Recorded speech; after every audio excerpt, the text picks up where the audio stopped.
Greetings, everyone. Welcome to the State Department. A couple of things briefly at the top, and then I'll move on to your questions if you have any. First off, I just wanted to note the United States is deeply saddened by the passing of former German President Roman Herzog. Dr. Herzog led Germany with foresight and courage, helping to bring economic modernization and social change to make German reunification successful. His commitment to the rule of law and the pursuit of justice was evident in his approach to facing Germany's past, as well as his long service to Germany's constitutional court. The United States extends its condolences to Dr. Herzog's wife, or widow rather, Alexandra, as well as his two children, as well as the German people.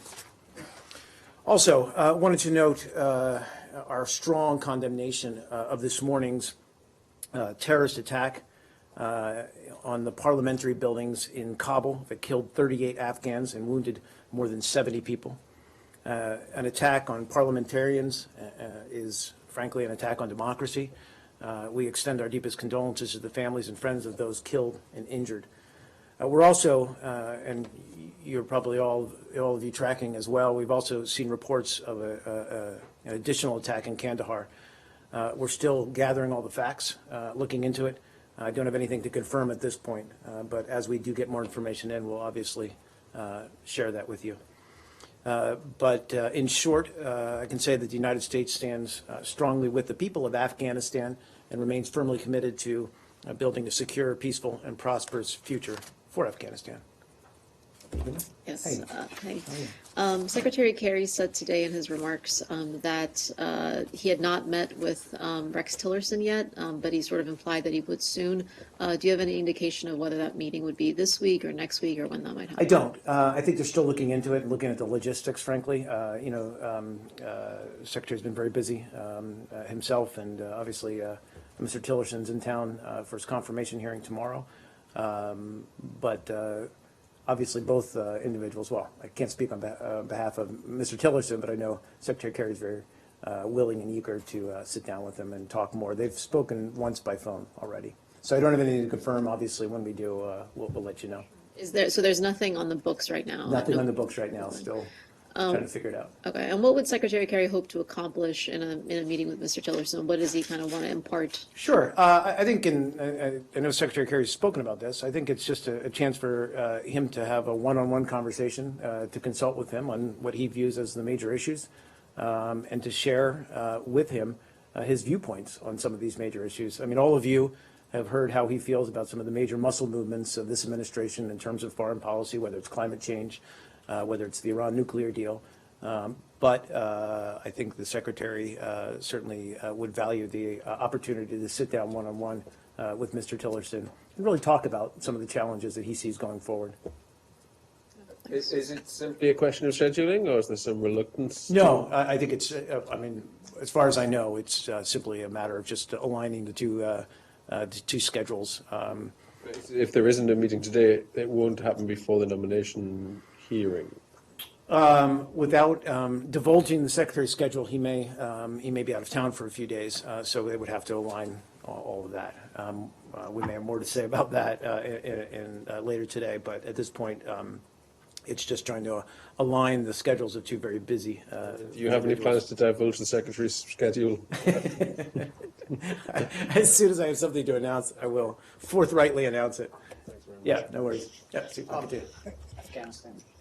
Afghanistan. I have one on Kerry, real quick. Oh yeah, sure, of course. If that's okay. Yeah, please. Yeah, of course. Sorry. He mentioned at the talk that there hasn't been a lot of high-level exchange between the transition team and the State Department. Is the Secretary worried about that, about the transition, how smoothly it might be going? I don't think, Don. I think you saw from his response, he didn't seem particularly concerned about it. I think he was just remarking that, which is not uncommon with these kinds of transitions, but as a nominee is confirmed, and certainly that process is moving forward. As I say, I'll have his hearing tomorrow. Then the rubber hits the road, and transition in earnest can those kinds of exchanges can begin. I think what we've seen thus far, and I'm hesitant to speak in too much detail. I'd refer you to the transition team itself. But what we've seen thus far is the transition team trying to get a sense of the breadth and scope of what the State Department does in terms of personnel, in terms of budget, in terms of different bureaus and what activities and programs are doing. But I think, you're going to see that obviously intensify over the last 10 days or so, or next 10 days or so. Yes, Steve, go ahead. Following up on your comments about the attacks in Afghanistan, I'm assuming you have no reports of any U.S. personnel wounded in either of these attacks. Looks like we have some dead diplomats in the Kandahar blast, and this apparent targeting of parliamentarians and a guest house where there were diplomats. Does this seem to indicate a further escalation in the sophistication of the attackers? And are you more concerned now about the safety of diplomats and NGO workers and others in Afghanistan? Sure. I can, I think, without being able to speak to the situation in Kandahar, I believe all chief of mission personnel are accounted for and were not harmed in the Kabul attack. To my knowledge, there were no AMS chief of mission personnel rather on the ground in Kandahar. But again, if any of that changes or as we get updates, we'll certainly let you know. And in response to your broader question, I think we're always concerned. Look, there has been a consistent trend of these kinds of senseless acts of violence on the part of the Taliban. I know they've claimed responsibility for the attack in Kabul earlier today, and we don't have any reason, frankly, to question that claim. But we're always mindful of the security threats, not just to chief of mission personnel, not just to diplomats, but certainly to any NGO personnel or individuals who are living and working in Afghanistan. Can't speak to any change in our posture. That's something we're always assessing, always fine-tuning, certainly mindful of these attacks. But it is concerning, to be frank. The war in Afghanistan has gone into its 16th year, and for 8 of those years, President Obama has been president. He leaves office now.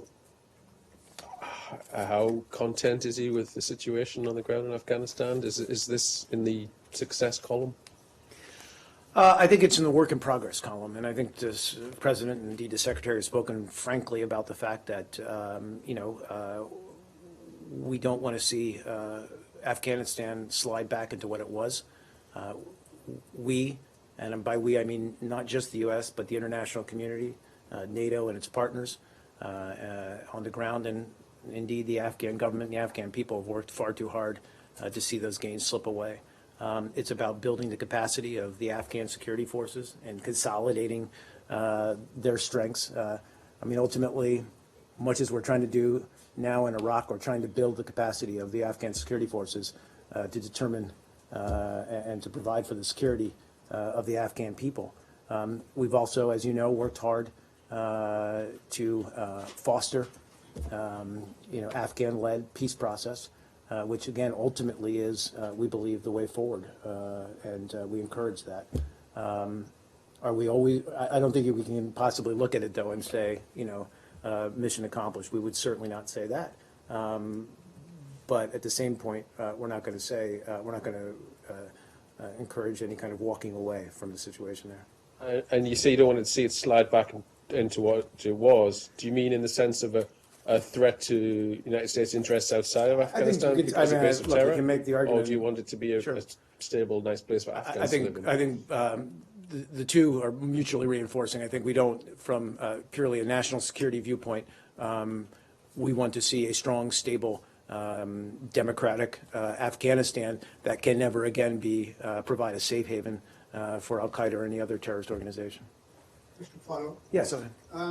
Mark, these attacks are coming just weeks before the new administration comes in. You think somebody behind them or the terrorists are sending some kind of messages to the current administration, this building, and also to the upcoming administration? It's a fair question. I just can't get in the minds of the kinds of people who carry out these senseless attacks. I don't know if there's been, I'd have to look in whether there's been an uptick in these attacks coming up to inauguration. I think you've still got at least a segment of the Taliban who are dead set on carrying out terrorism as a way to achieve political gain. And again, it speaks to, I think, the importance of our resolve, of the international community's resolve, and the Afghan government's and security forces' resolve to not let that happen. Any message for the upcoming administration as far as the attacks in the region are concerned? Well, I have no doubt that the incoming administration understands the stakes in Afghanistan. I don't think any American who's been around for the last 15 years can not be aware of the stakes in Afghanistan. Yeah, go ahead. We're going to stay in Afghanistan. Okay, let's finish up. Okay, so government of Afghanistan says that these terrorists are able to strike at will whenever they want to because of the existence of safe havens, terrorist safe havens inside Pakistan. And do you agree with their view? And secondly, do you acknowledge that even after 8 years from this podium, U.S. has been insisting to Pakistan to close down these safe havens? They continue that U.S. hasn't been able to convince Pakistan for that. Well, it continues. The short answer to your first question is yes. And I think we've been very frank and very open about publicly saying to Pakistan that it needs to not provide any safe haven to groups that will or are intent on carrying out attacks on Afghanistan. We've seen some progress. We've seen them take some steps to address these safe havens. But clearly, the problem persists, and it's something that's part of our ongoing conversation, our ongoing dialogue, our ongoing cooperation with Pakistan. We're willing to help them. I mean, it's part of, and again, we've talked about this before, the realization that Afghanistan security, Pakistan security, indeed India's security, they're all interconnected. And so as much as they can work in tandem or work in a partnership on counterterrorism operations, I think it's for the betterment of the region.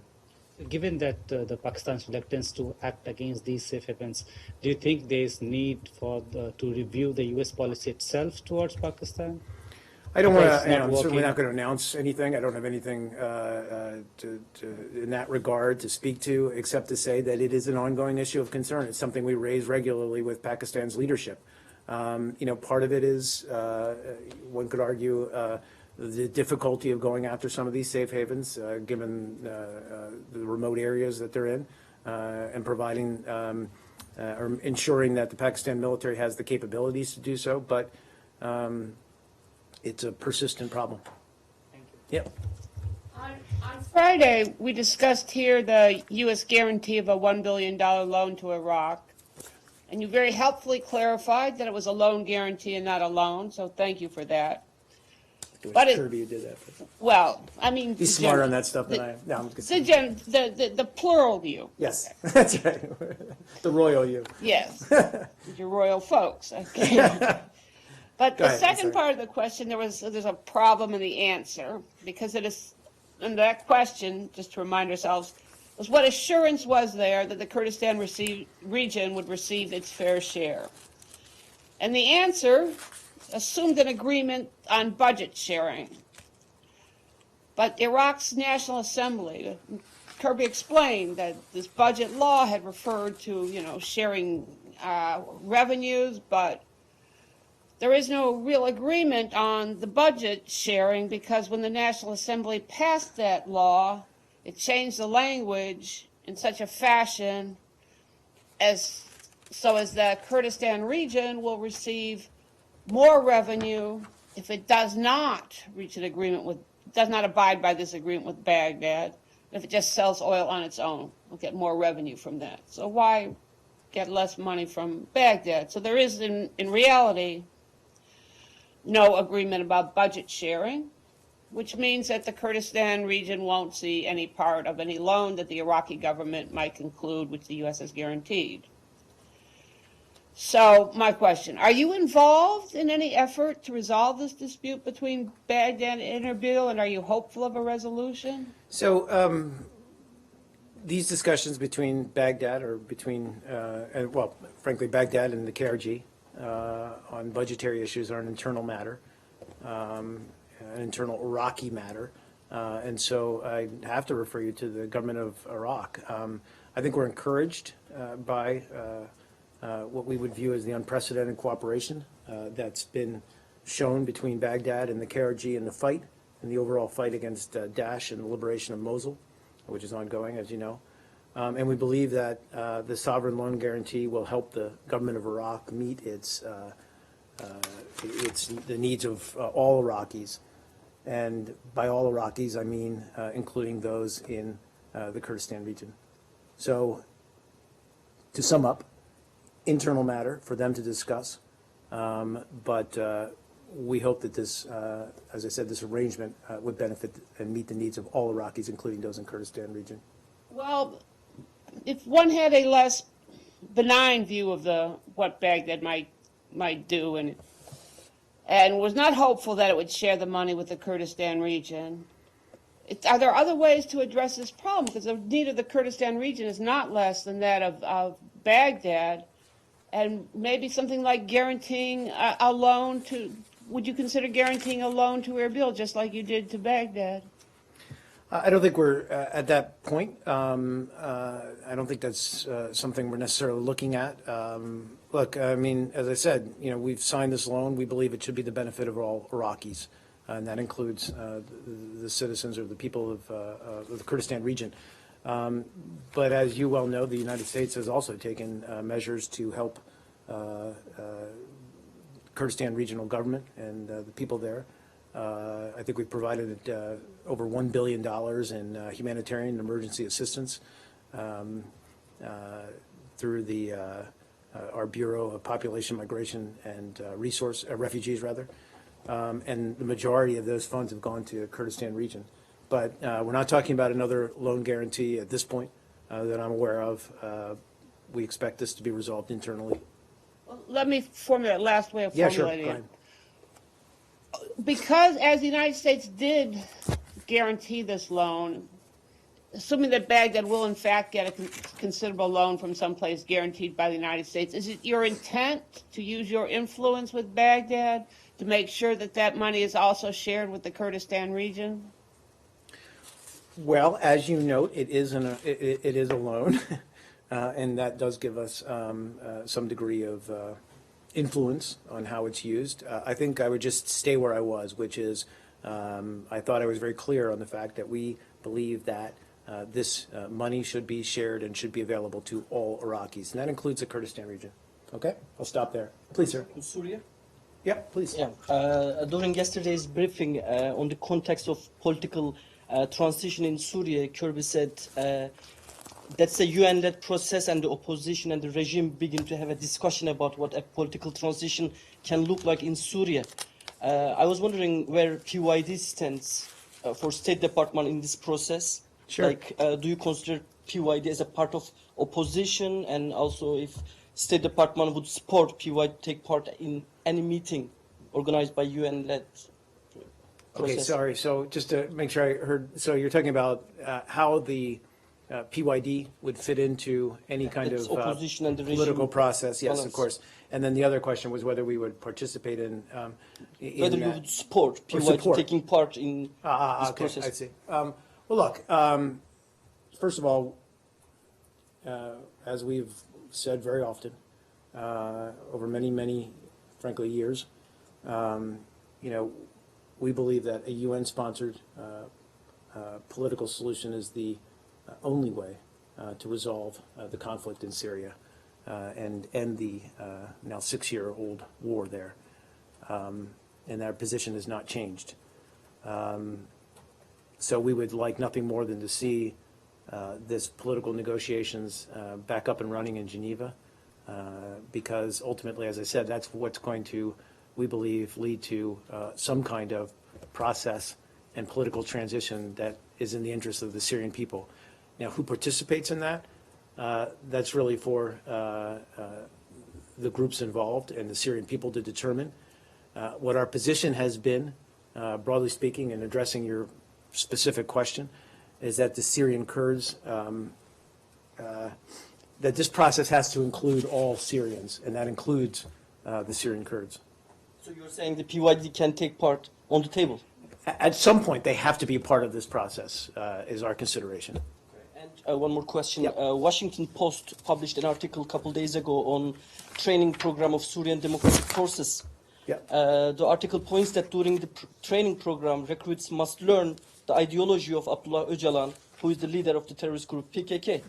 I would like to know if State Department aware of how these classes on this training program have been designed. Sure.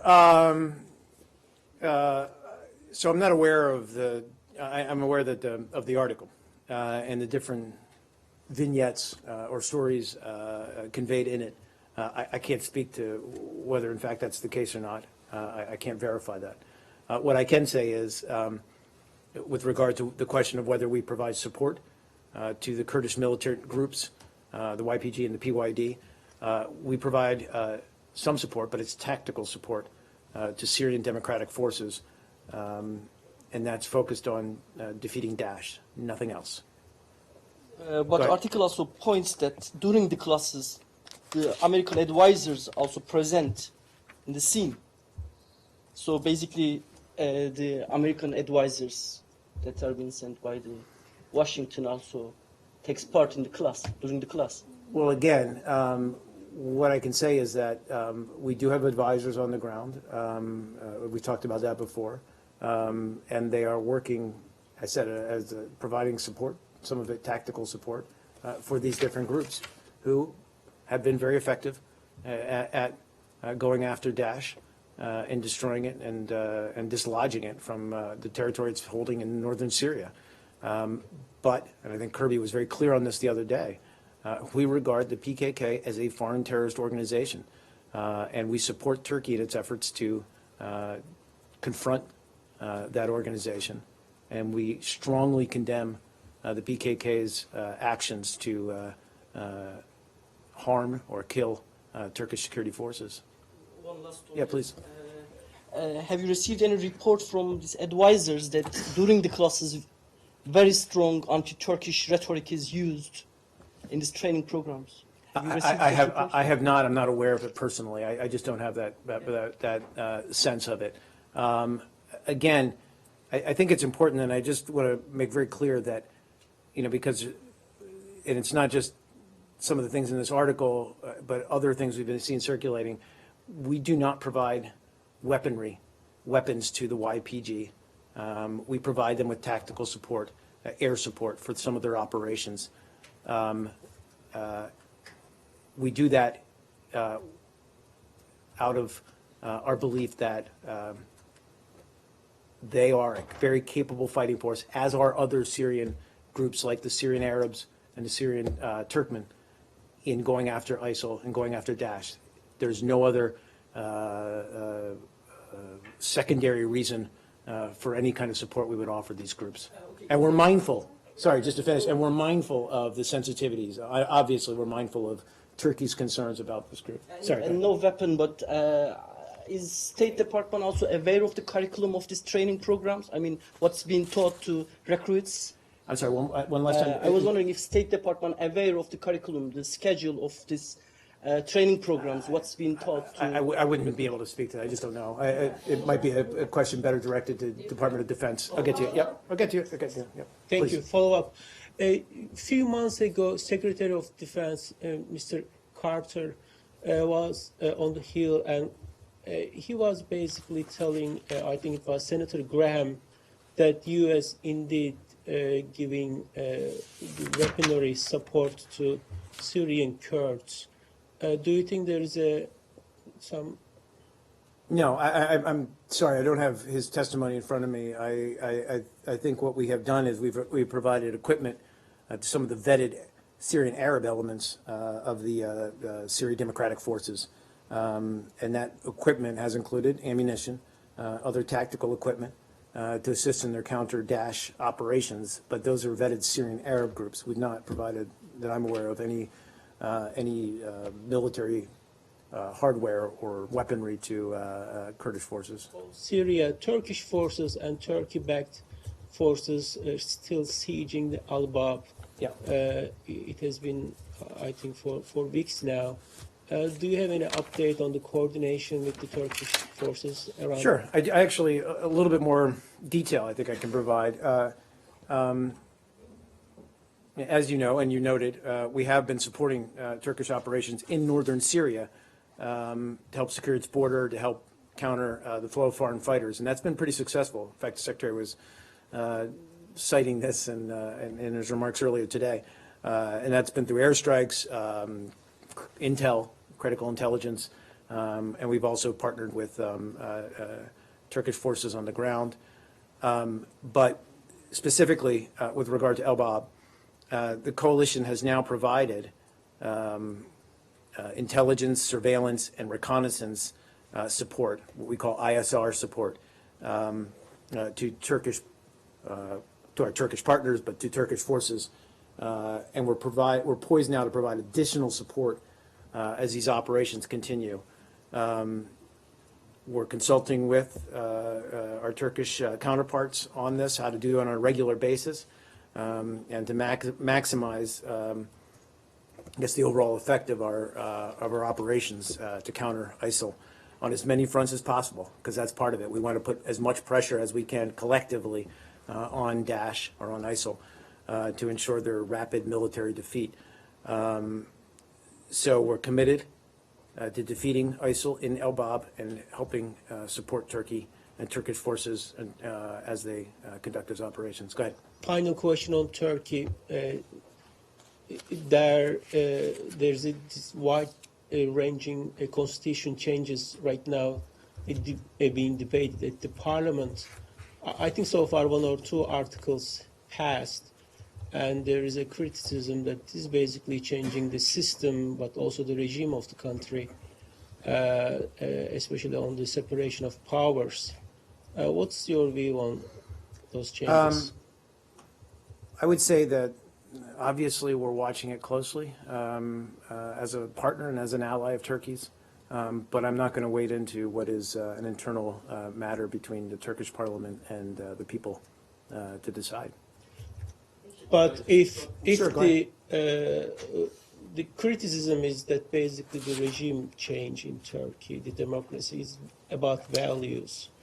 And as far as we know, the partnership between Turkey and US and the NATO and the Western community is based on also the values.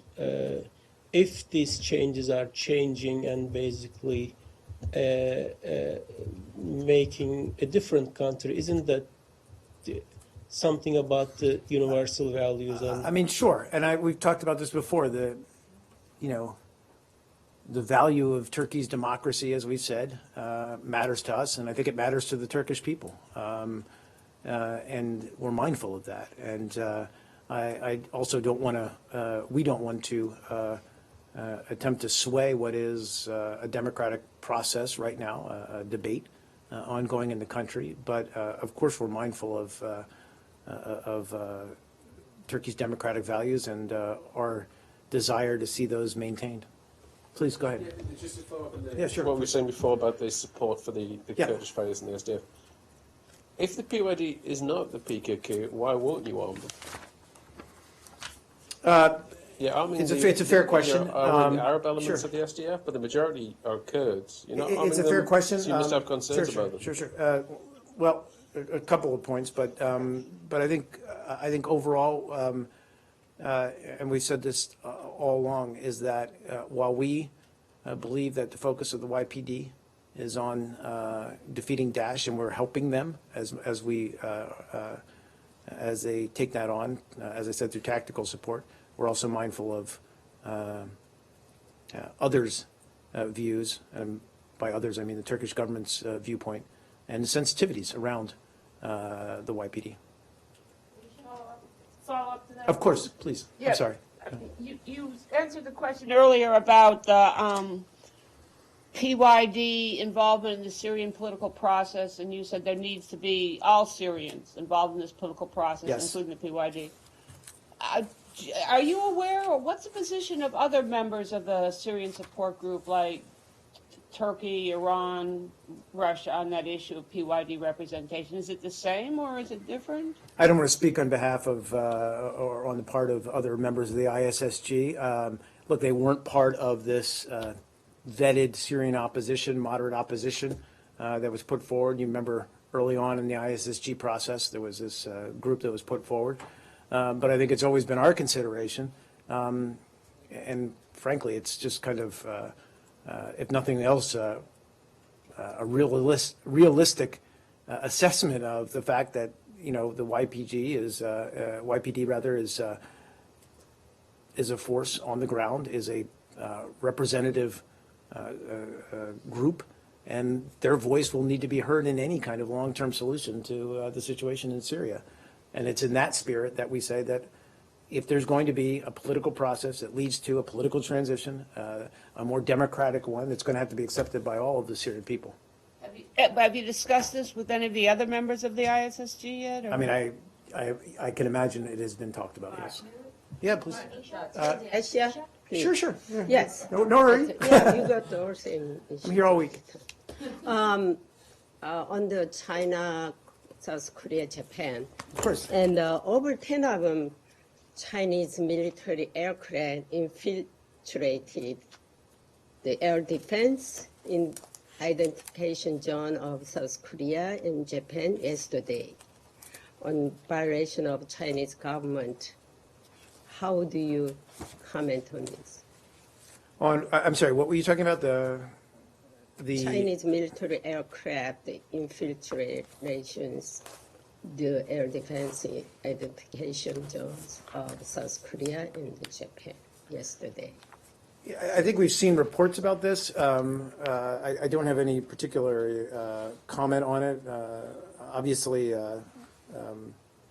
we'd have to look more into the incident and to determine who is at fault.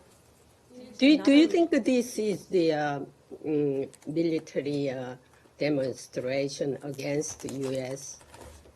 Maybe China. Do I think it's what a Chinese? Do you think, this is a Chinese military demonstration against the United States and Japan? Again, I'd have to look more into the incident to find out what exactly happened. Again, I'm aware of reports. Look, I mean, I would hope not. As we've been very clear about our operations in the Pacific, we believe in freedom of navigation. We believe in the right for any government to, fly, sail, whatever, in international waters. But we also don't want to see any kind of escalation of tensions in the region. In fact, just the opposite. We want to work with all parties and all governments in the region to try to de-escalate and create mechanisms by which any kind of assertion of territorial aggression or whatever would be determined through a diplomatic process. Why United States didn't look at it clearly? Because this is a very serious issue because China's actions. Again, I just don't have, I apologize, I just don't have details in front of me. I'm aware of it, I just don't have any reaction for you. If we do, I'll let you know, okay? All right. May I have another follow-up? Of course. Yeah, there's also another report say that the Chinese aircraft area is heading back to its space, but passing through the Taiwan Strait. Are you aware of it? You're talking about the aircraft carrier that... Yes, the Liaoning. Yeah. Again, I'm not particularly aware of that.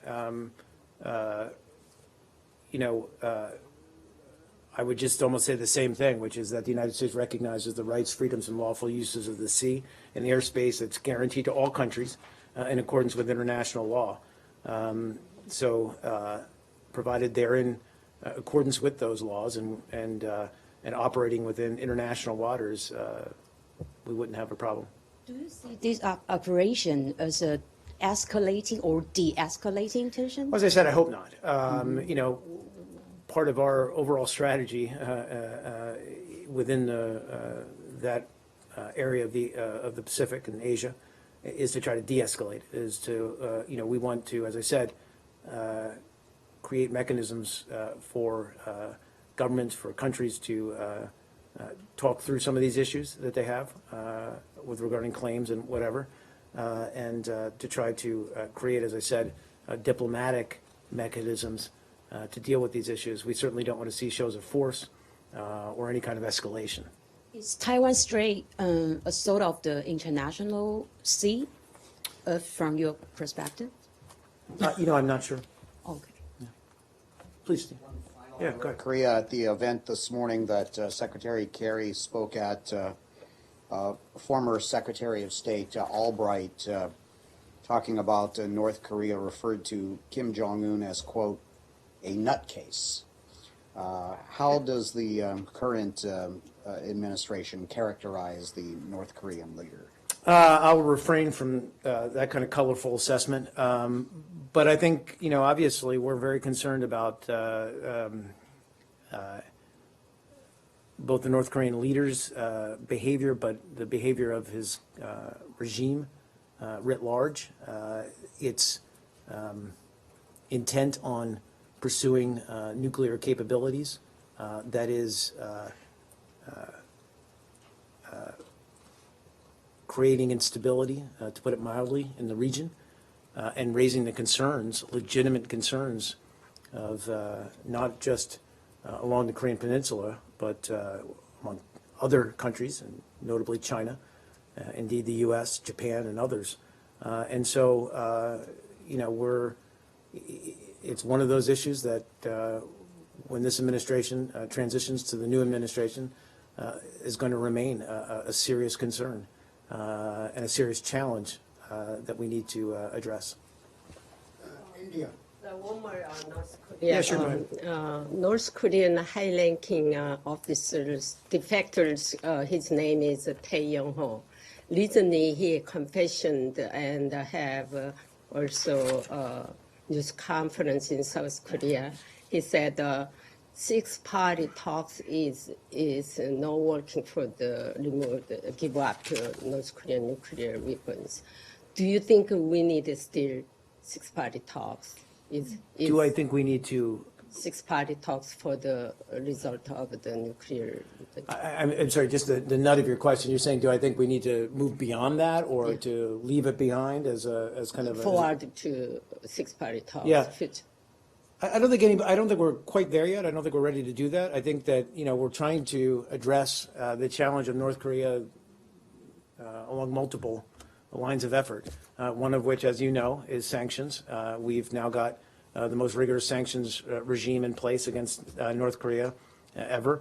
But as we often say too, they're only as strong as they are implemented, and so that's what we're working specifically with China to address. But with all countries, so that these very strong sanctions, they feel the pinch, so to speak. We're still hoping, the six-party talks are a mechanism that could potentially bring North Korea back into discussions about its addressing international concerns about its nuclear program. So I don't want to claim that structure as dead and needs to be shelved. Far from it. But I think, and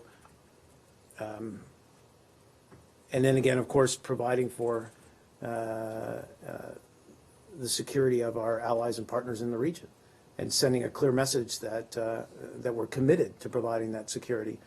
I think all of these efforts are worth pursuing.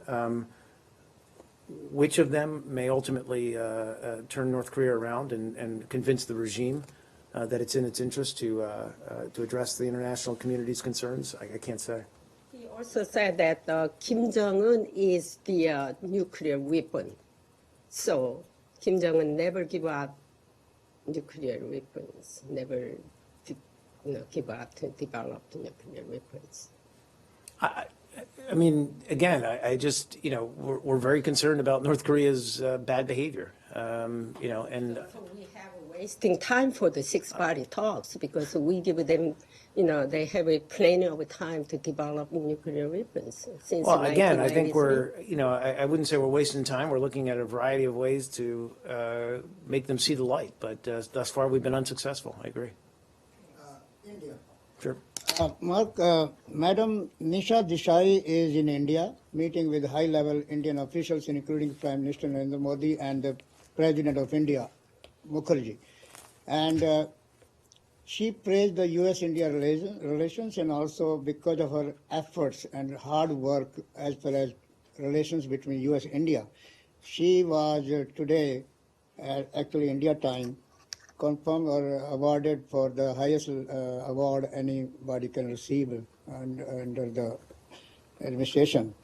And also yesterday at the Indian Embassy, Ambassador Sarna and the panelists, they praised the Indian and U.S. relations, and also what they said that Ambassador Richard Verma also doing a great job. My question is here, any comments as far as her award from the Indian government and also her efforts or the Ambassador Verma's efforts, and where do we go from here after 2 weeks as far as U.S.-India relations are concerned?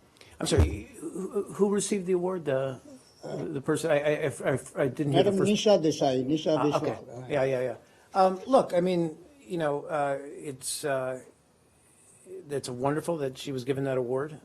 You know, I think that U.S.-India relations have been strengthened throughout these past 8 years of the Obama administration. It's obviously a core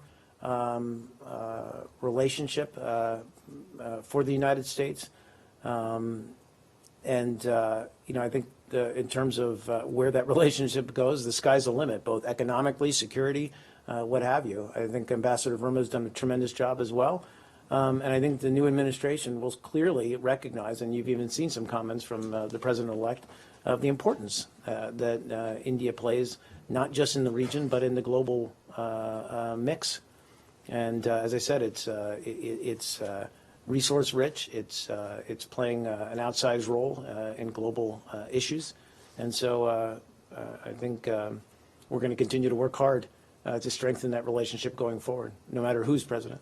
And finally, Mr. Verma also, in his end of the year or review of the year relations also, he emphasized how important the two countries have gone during this administration and during his leadership at the U.S. Embassy in India.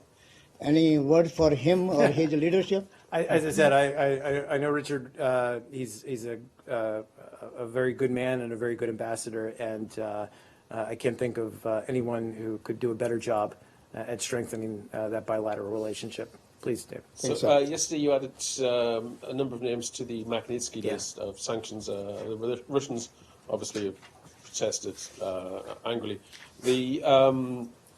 I don't know whether you want to count a protest or protest, but the two of the names that you on the list, Mr. Lugovoy and Mr. Kovtun, were accused by the British government of having poisoned Mr. Litvinenko and a freelance former spy in London 10 years ago. The British inquiry also named the man who ordered, or certainly approved of the assassination, Mr. Vladimir Putin. Was any discussion made about putting Mr. Putin's name on the Magnitsky list? This is your last chance. So, as with all designations, the U.S. government relies on multiple credible sources of information.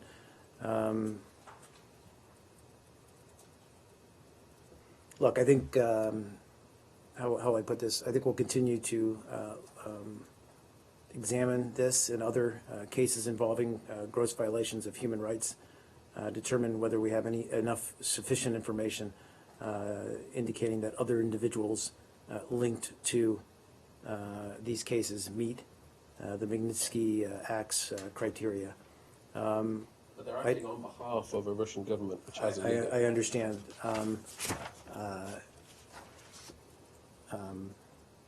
I think I'll leave it there. I think we're going to continue to look hard at, and as you noted, we did publish, I think, 5 new individuals added to the list yesterday.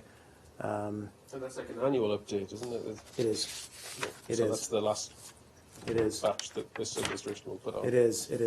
I mean, I'm tempted to respond to the first aspect of your question, which was, you had mentioned, you had mentioned the Russian government's, I think the Kremlin's indignation about the state of U.S.-Russia relations, and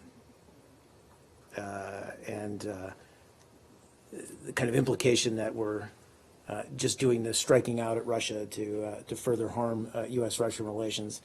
And frankly, I find this kind of like look back in sorrow act and rhetoric a little bit overblown and a hard stomach. I mean, we're carrying out sanctions, the Magnitsky Act, the actions we took a week ago, 2 weeks ago regarding Russia's cyber attack on U.S. Electoral processes and continued harassment of our diplomats, and then going back further, the sanctions that we have about or have still in place regarding Ukraine and Crimea are all taken for a reason, and it's not just to poke a stick at Russia. It's meant to draw attention to some of their actions that we believe run counter to international law and the international community standards. And we're not backing away from any of those actions that we've taken. And in fact, it's been Russia that has taken action specifically that have damaged bilateral relations. And we talked a little bit about them when we announced some of the actions 2 weeks ago, that they've closed down all of our American spaces. They've harassed our diplomats. They've shut down some of our bilateral exchanges, like the FLEX program, which was a hugely successful high school student exchange program for no reason other than, I think, just to strike back. And so I don't want to overplay this or whatever, or overstate this, but I think it's a bit hard to listen to some of the rhetoric that we've heard from various Russian spokespeople about our intentions here. Our intentions, as I said, are to use these sanctions, to use some of these actions to call attention to Russia's bad behavior, but also to respond to Russia's aggressive actions in the cyber area and against our diplomats. So I'll leave it there. Thanks, guys. Thank you.